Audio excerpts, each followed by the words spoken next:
네, 여러분 반갑습니다. 네. 제가 좀 감기가 들어가지고 목소리가 상당히 좋은데 오늘은 별로 안 좋습니다.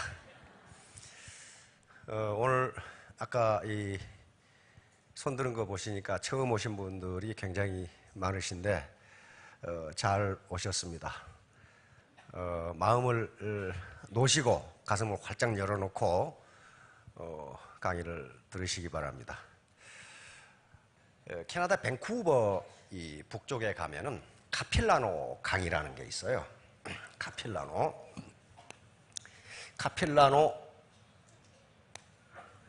카필라노 리버라고는 강이 있는데 여기에 이 낭떠러지가 이 계곡이 굉장히 깊어요. 그런데 거기에 카필라노 이 서스펜션 브릿지가 있습니다. 그러니까 그 가운데 교각이 없이 양쪽에 줄을 매달아 가지고 흔들다리 있잖아요.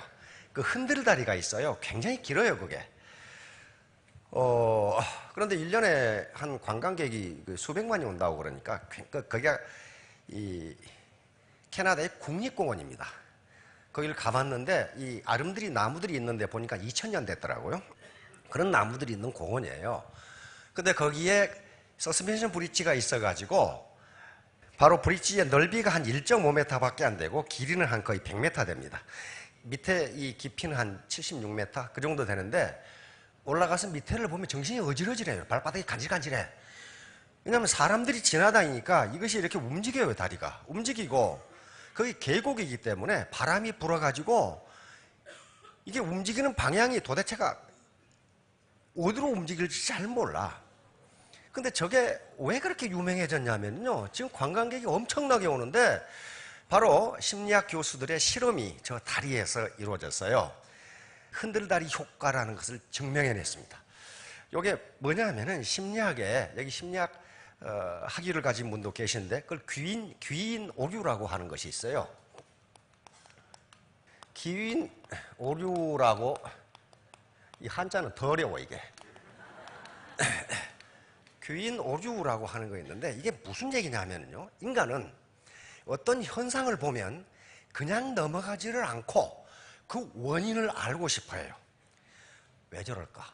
예를 들면 아침에 센터에 출근했는데 어제까지도 굉장히 상냥하던 사람이 아침에 입이 이만큼 나와가지고 대답도 불퉁불퉁하고 그러면 그런가 보다 그렇게 안 하고 어젯밤에 무슨 일이 있었을까? 그렇게 생각한다는 거예요.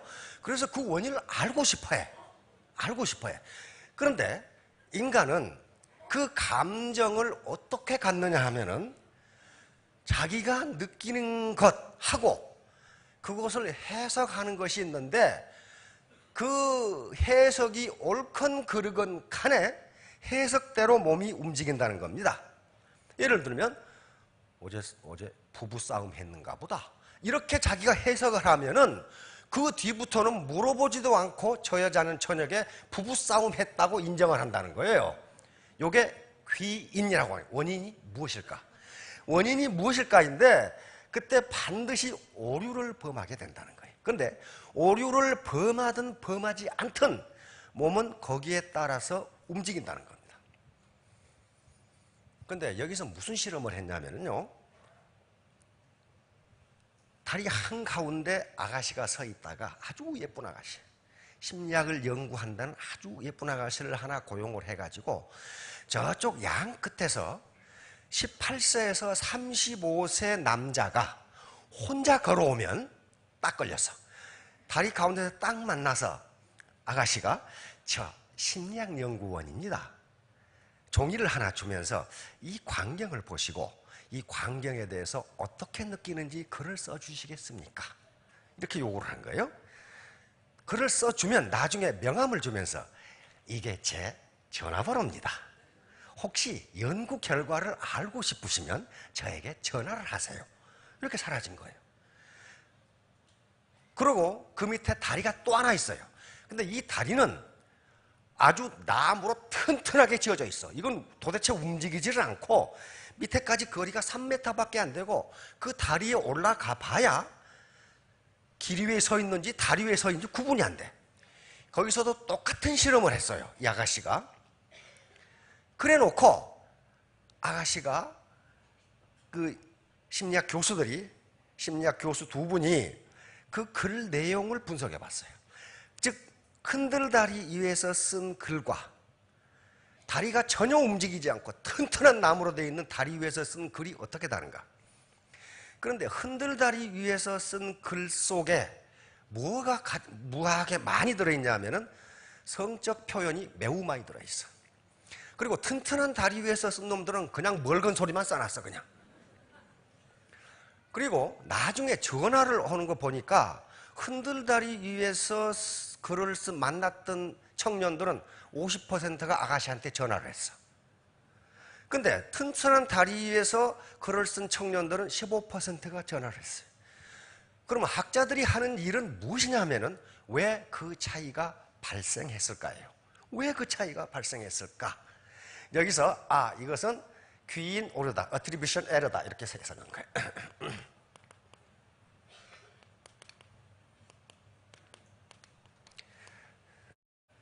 이거 점점 어려운 말이 나오는데 attribution error다. 다시 말하면 요겁니다. 우리 가슴이 뛰는 경우를 생각해 보세요. 언제 가슴이 뛰십니까? 멋있는 남자 만났을 때, 역시 미인은 항상 생각하는 게 그런 것만 생각합니다. 멋있는 남자를 만났을 때 가슴이 뛰어요. 언제 가슴이 뛰세요? 무서운 거 봤을 때. 뛰죠? 자, 거기서 어떤 현상입니까? 가슴이 뛴다는 하나의 현상인데 그 원인은 무수히 많아요. 우리 몸에 나타나는 현상은, 가슴이 뛰는 현상은 굉장히 많아. 그런데 몸에 나타나는 현상은 가슴이 뛴다예요.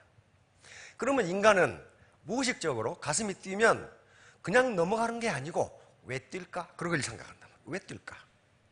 그러면 흔들다리 위에서 아가씨를 만났던 청년들은 사실은 다리가 흔들리니까 가슴이 뛰었는데 해석은 아름다운 아가씨를 보니까 뛰었다고 해석한다는 거예요.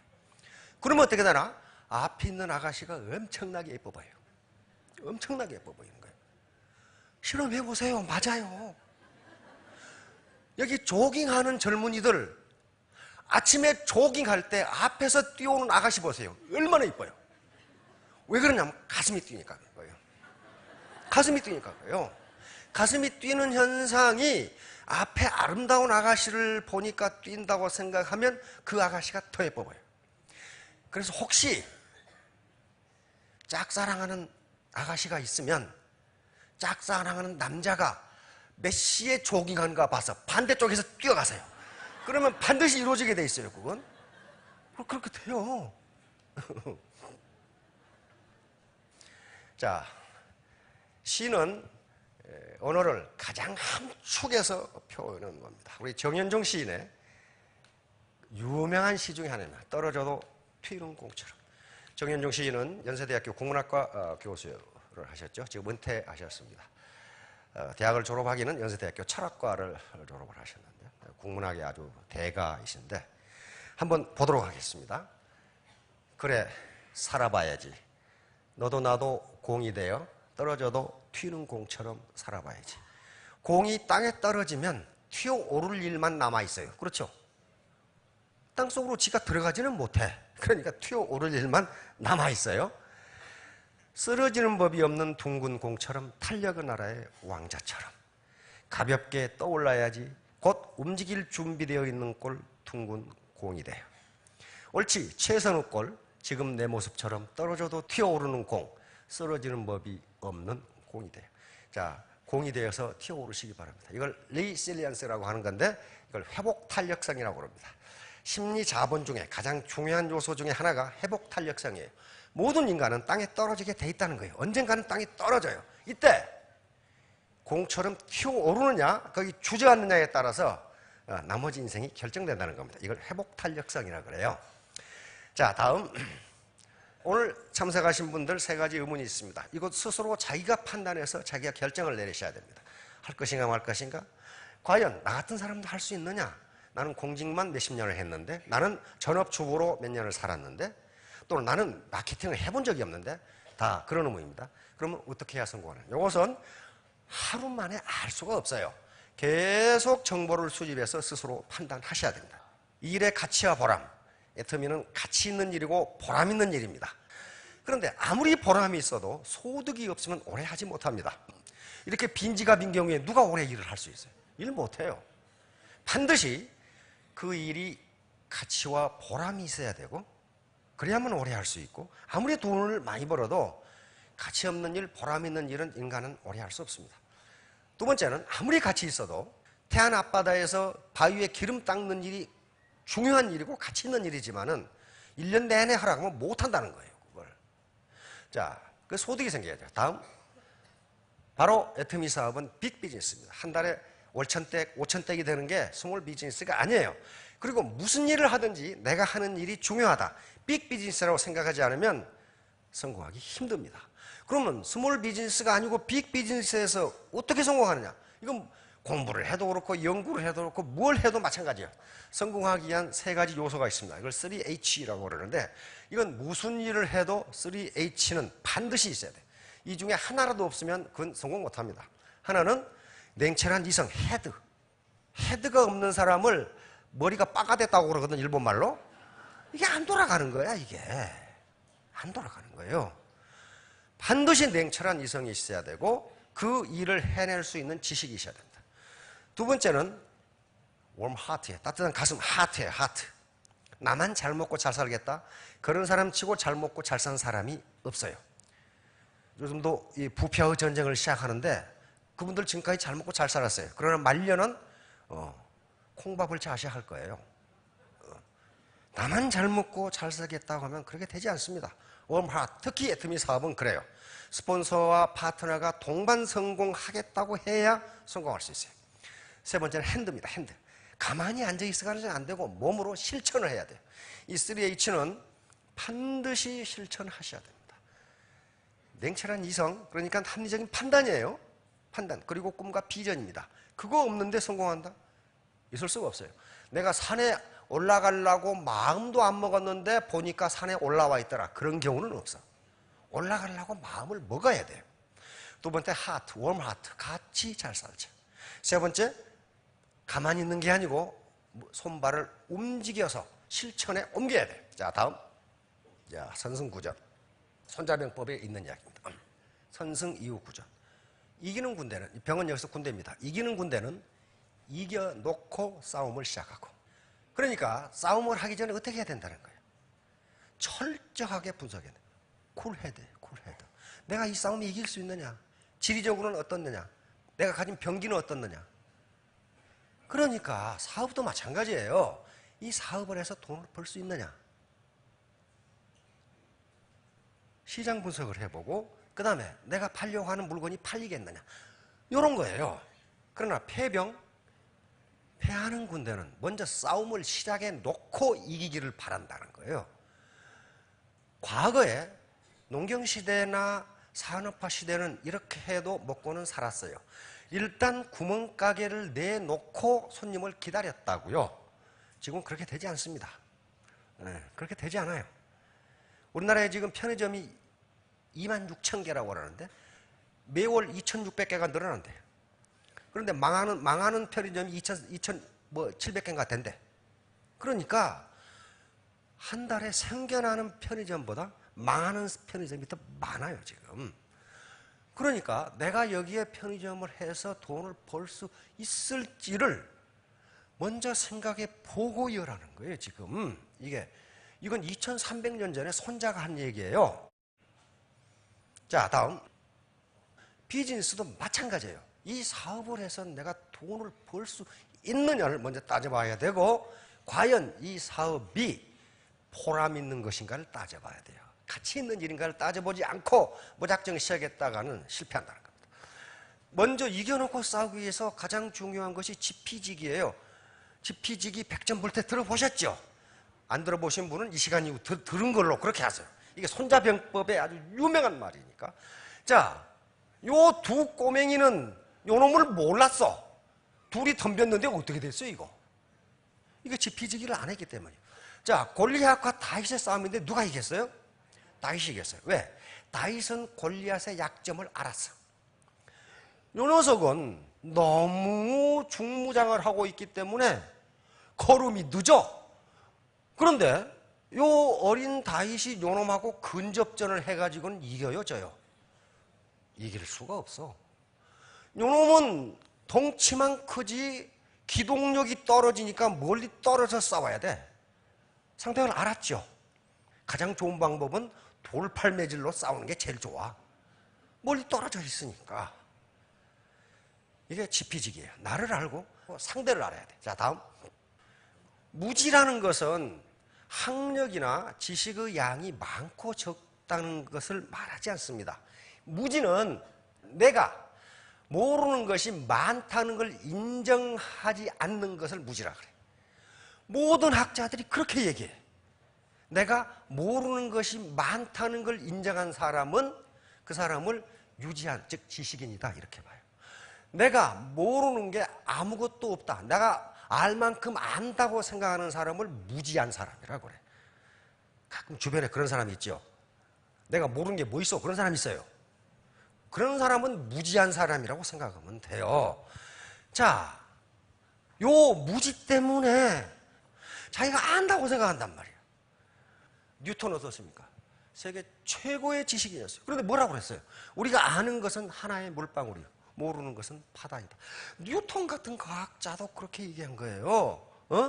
What we know is a drop이야, drop. 물방울 하나이고 What we don't know is an ocean. 바다야, 바다. 그러니까 아무리 인간이 많이 알고 있더라도 전체 지식에 비하면 아는 것은 제로입니다.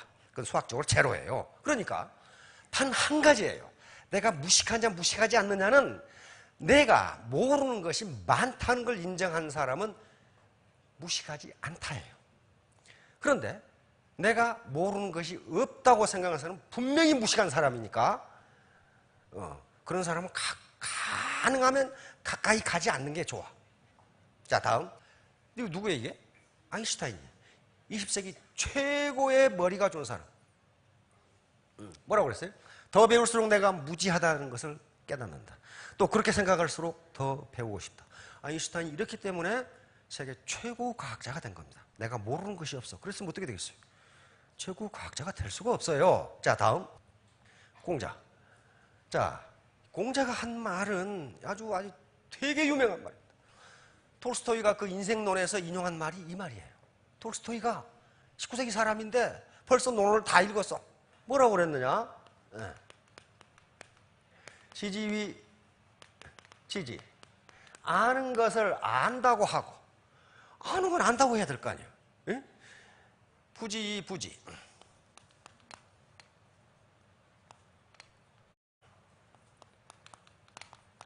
모르는 것을 모른다고 하고, 시지야. 이것이 아는 것이다. 이게 유명한 말입니다.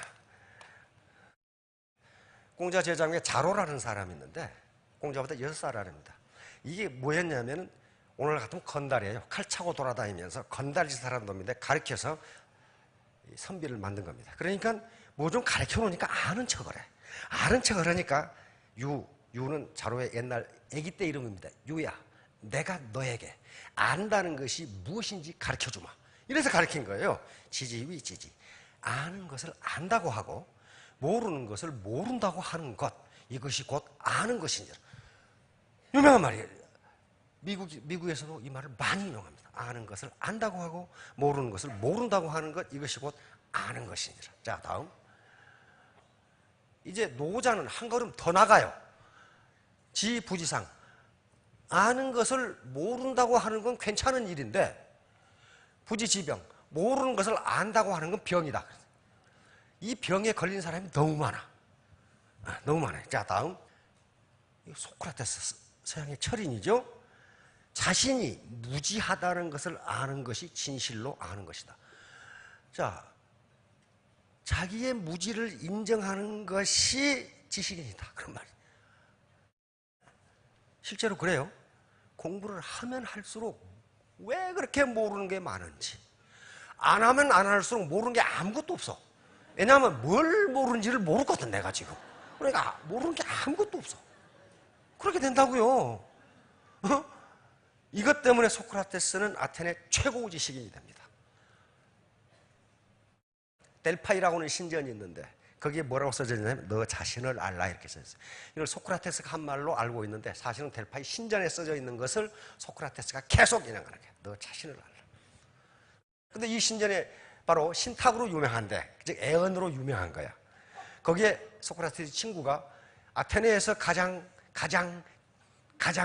이 뛰어난 지식인은 누구인가? 그랬더니 이 신탁이 소크라테스다 이렇게 나왔어요. 소크라테스가 그 말을 듣고 깜짝 놀랐어요. 왜냐하면 나는 내가 지금 모르는 게 많다고 생각하는데 신탁은 소크라테스가 가장 현명하다고, 가장 지식인이라고 나온 거예요.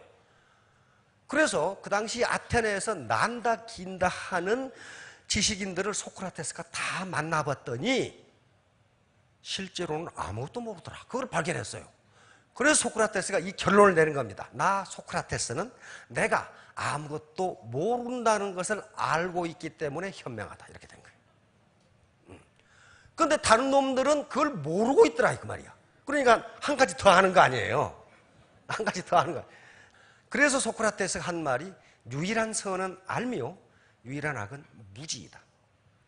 자, 투자사기 속는 탐욕이에요. 탐욕.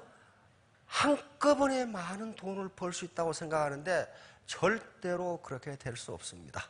절대로 한꺼번에 많은 돈 벌 수 없어요. 대한민국에서 그렇습니다. 지금 기준금리가 1.7%밖에 안 돼요. 그렇죠? 1.75%. 거기다 이자 나오면 이자 소득세가 몇 퍼센트예요? 25%지요. 4분의 1 뜯어가요, 소득세로.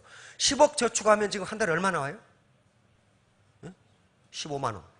많이 나오면 15만 원 나오죠. 10억 저축해봐야 15만 원밖에 안 나와요. 100억 저축하면 얼마 나와요? 150만 원 나와요. 100억 저축해 보실래요? 150만 원밖에 안 나와요. 이런 판국에 어떻게 일확천금을 하냔 말이에요. 안 돼요. 선진국이라는 사회는요, 절대로 일확천금이 없어요. 미국도 그렇고 일본도 그렇고 일확천금 안 됩니다. 절대로 안 돼요.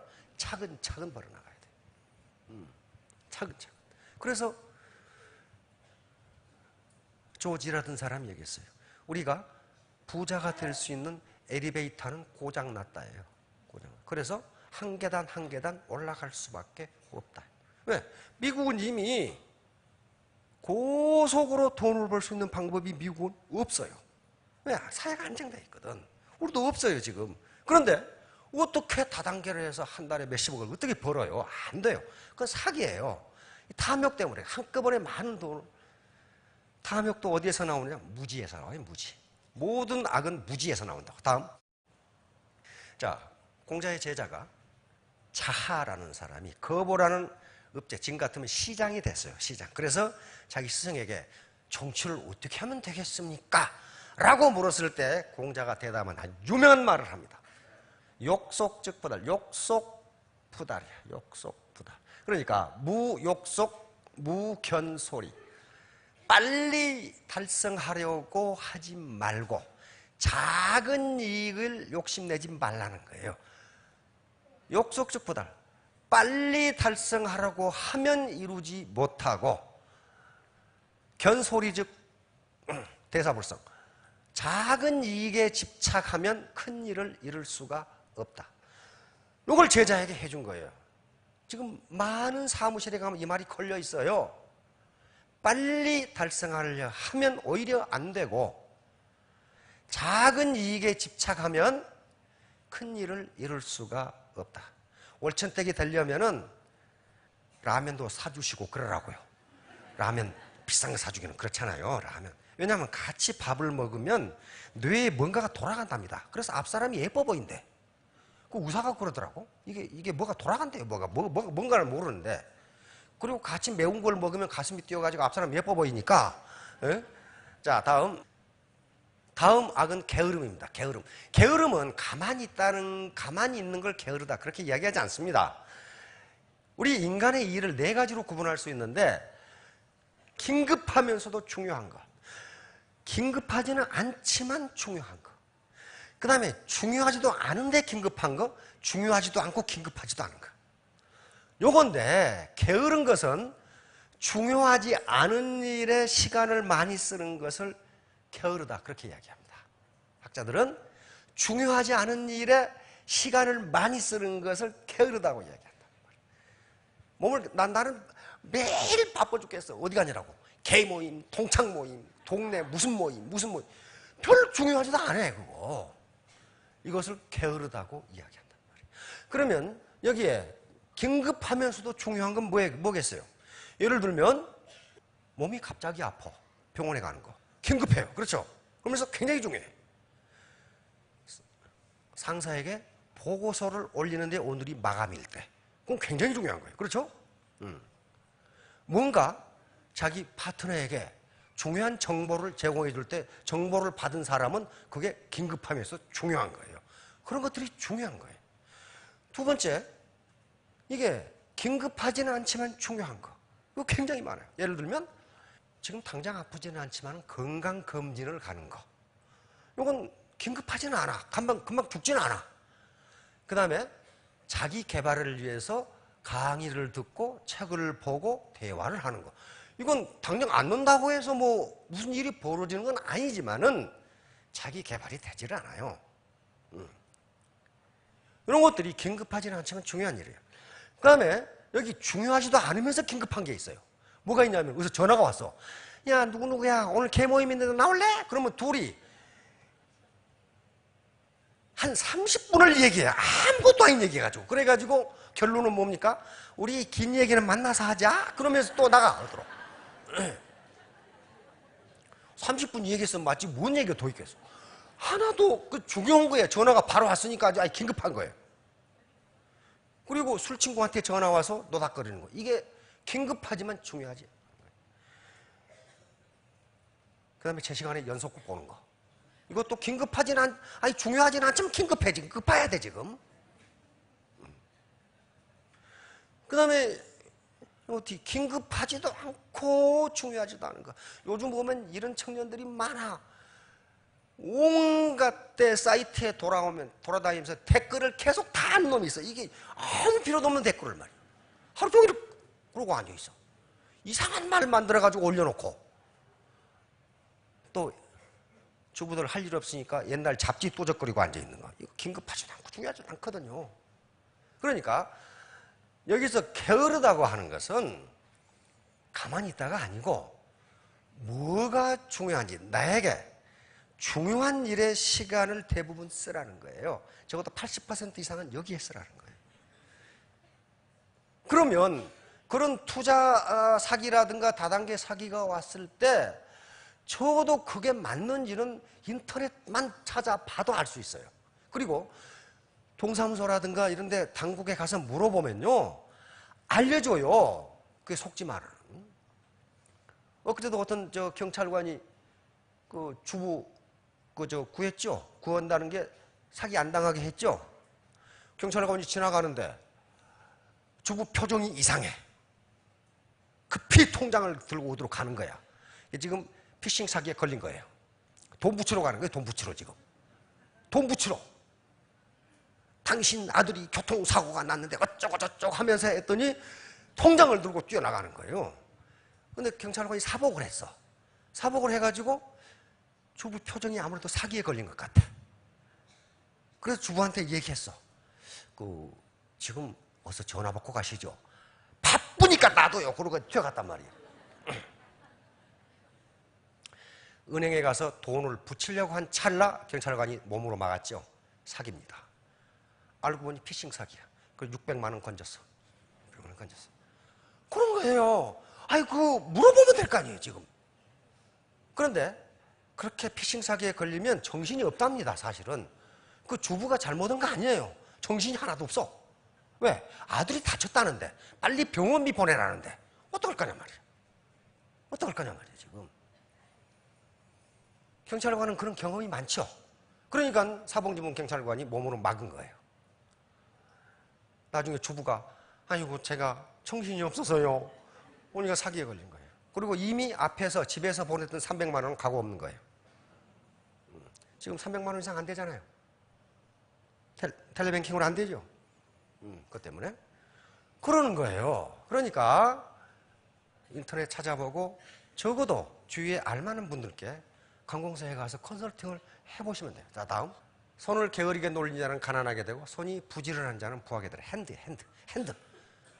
이거 경고를 해둔 거예요. 자, 다음. 부지런한 자의 손은 사람을 다스리게 되어도 게으른 자는 불임을 받느니라. 다스리면서 살고 싶으세요? 불임을 받으면서 살고 싶으세요? 다스리면서 살려면은 손이 부지런, 핸드. 게으른 자는 그 잡을 것도 사냥하지 아니하나니 사람의 부귀는 부지런한 것입니다. 여기서 부지런은 바로 중요한 일에 시간을 쓴 거예요. 중요한 일에. 자, 다음. 자, 다음은 이제 핑계를 대. 나는 선량한데 그 자식이 나를 속여가지고. 속인 놈이 나쁜 놈이에요. 그러나 속은 사람도 잘한 것은 아니다. 지가 12시까지 잠 퍼자고는 닭 때문에 그랬다고 핑계를 대고 있잖아요. 닭 때문에. 이 자식이 울지 않아가지고 내 12시까지 잠을 퍼잤다. 이거예요. 이런 사람이 많아. 지가 당해놓고는 그놈이 나쁜 놈이라고 그런다. 마지막으로 교만입니다. 교만은 아까 맨 처음에 무지하고 똑같아요. 다른 사람 말을 좀 들어야 되는데 안 들어. 경찰관 말을 들어야 되는데 안 들어. 그런 것이 교만이에요. 그러니까 교만이라는 것은 뭐 폼 잡고 그런 걸 이야기하는 게 아니고 자기가 알 만큼 안다고 생각해서 다른 사람의 의견을 듣지 않는 것을 교만하다고 이야기합니다. 공자가 한 유명한 말이 있어요. 공자께서 말씀하셨다. 주공의자질을 타고난 아름다운 인간이라 할지라도 교만하고 인색하다면 그 나머지는 볼 것도 없다. 이 말이 아주 유명한 말인데 무슨 말이냐면은 공자가 가장 이상적인 인간형으로 세운 것이 주공이라는 인물이에요. 요임금도 아니고 순임금도 아니고 무왕도 아니고 문왕도 아니고 이 세상에 가장 이상적인 인간 주공이에요. 바로 주나라를 세웠던 무왕의 동생입니다. 그런데 왜 주공을 그렇게 이상적인 인간형으로 세웠느냐. 논어에 보면 이 말이 계속 나와요. 나는 오늘 밤에 꿈에서 주공을 봤다. 오늘 밤 꿈에서는 주공을 못 봤다. 그런 말이 계속 나와요. 이 사람은 자기 형인 무왕이 쿠데타를 해가지고 주나라를 세웠는데 6년 살다가 죽어버렸어, 왕이. 그러면 이 무왕의 동생들이 무지하게 많아요. 한 20명 돼. 전부 다 장군들이에요. 그런데 주공은 바로 밑에 동생이에요. 그런데 무왕이 죽어버리니까 그 왕자가 어려. 6살밖에 안 돼. 그 당시 주공은 학문이라든가 무예, 장수로서뿐만 아니라 주나라를 세웠다 해도 과언이 할 정도인 장수예요. 그런데 자기 어린 조카를 죽이지 않고 그걸 보필해서 주나라를 판석 위에 올려놔버린 사람이 주공이라는 사람입니다. 세조하고는 완전히 달라요. 세조는 어린 단종을 죽였고 자기가 왕이 됐지만은 주공은 그렇게 한다고 해서 나라를 세운 지 6년밖에 안 됐으니까 그렇게 한다고 해서 비난할 사람이 아무도 없는데 그렇게 하지 않았어요. 성왕이라는 자기 조카를 판석에 올려놓은 사람. 그래서 주나라의 가장 태평성대를 성왕시대로 이렇게 얘기합니다. 그 정도로 주광은 동아시아에 문물을 세운 사람이에요. 그런데 그때 주공이 만들어놓은 제도를 가장 많이 쓰는 나라가 대한민국이에요. 그때 만들어놓은 걸, 우리 3000년 전에 만들어놓은 제도를 지금도 그대로 써요. 예를 들면 종가제도. 종가제도가 중국도 없고 일본도 없어요. 종가라는 게. 한국만 남아. 이때 만든 거예요. 왜냐하면은 워낙 큰 땅덩어리를 통일을 해놓고 보니까 통치를 할 수가 없어. 그러니까 통치를 할 수가 없으니까 이렇게 큰 땅덩어리를 차지했는데 이걸 뭐 교통수단이 있나 길이 있나 통치를 할 수가 없어. 그러니까 지방에서 반란이 일어나도 어디서 누가 반란을 일으킨지를 몰라. 이걸 그래서 어떻게 통치를 할까 해가지고 이 중앙은 왕이 직접 통치를 하고 나머지 지방은 이렇게 나눠가지고 여기다가 자기 형제들을 전부 다 제후로 봉한 거예요. 형제들을 봉해야 될 거 아니에요. 그리고 자기를 따랐던 충신들에게 나라를 하나씩 줬어요. 예를 들면 이쪽 산동반도가 강태공이 분봉을 받은 제나라로 간 나라예요. 이런 식으로 줬어요. 이걸 봉건제도라고 그럽니다. 봉건제도예요. 제후를 세웠단 말이에요. 봉건제도.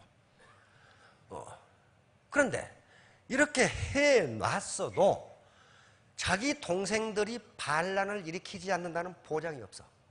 보장이 없어. 실제로 반란이 일어났어요. 무광이 죽으니까 자기 밑에 셋째, 넷째 동생이 반란을 일으켰어.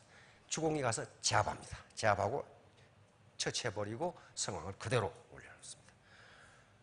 그러니까 여기 전부 동생들이에요.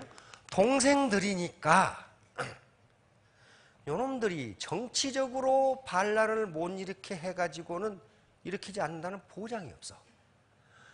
보장이 없으니까 이거 형님 댁이죠. 형님 댁에 충성을 하도록 하기 위해서 만들어낸 게 예라는 겁니다. 예. 그러니까 형님 댁에서 1년에 종묘에 제사를 지내고 일이 나오면 군대를 보내고 하는 것은 이건 정치적인 문제가 아니고 인간적인 문제라 이거야. 그러니까 형님 댁에 이런 걸 안 보낸 놈은 예의가 없는 놈이고 인간이 아니다. 인간이 아니다. 이런 식으로 묶어버리는 거예요. 이게 종가제도예요. 종법제도예요. 지금 남아있잖아요. 남아있잖아요. 그리고 땅을 이렇게 해서 이게 수도죠. 경이죠. 호경이라는 데인데 경. 그리고 땅을 이렇게 나눠서 여기는 뭐 여기는 뭐 여기는 뭐 우리 경기도 있잖아요. 이 주변의 땅을 기라고 부른 거지. 기라고 부른 건데 그러니까 우리 경기도를 보면은요 서울을 중심으로 이렇게 동그랗게 이렇게 돼 있어요. 그 기자가 경기 기자예요. 그러니까 서울을 둘러싸고 있는 기 땅이다 그 말이. 그래서 경기도라 그래요. 거기를. 나머지는 다 이렇게 갈라져 있어요. 지방으로. 그러니까 이때 만들어낸 제도예요. 이때 만들어낸 제도인데 자기가 가장 존경하는 이상적인 인간이라 할지라도 그놈이 교만하고 인색하다면 그건 인간이 아니다. 나머지는 볼 것도 없다. 그런 놈은 볼 것도 없다. 그런데 그 해설에 보면 뭐라고 해야 되냐면 인색한 인간치고 교만하지 않은 놈이 없다 그래놨어요. 그러니까 스폰서분들은 밑에 라면 좀 자꾸 사주세요. 라면, 커피도 좀 사주시고. 예. 오늘 여기까지 하고요. 처음에 계속 참석하라고 하시는 게 서로 심리적으로 가까워지려고 그러는 겁니다. 여기 계시는 분들도 3년 후, 5년 후에 모두 스타마스터, 로얄마스터가 되시기 바랍니다. 감사합니다.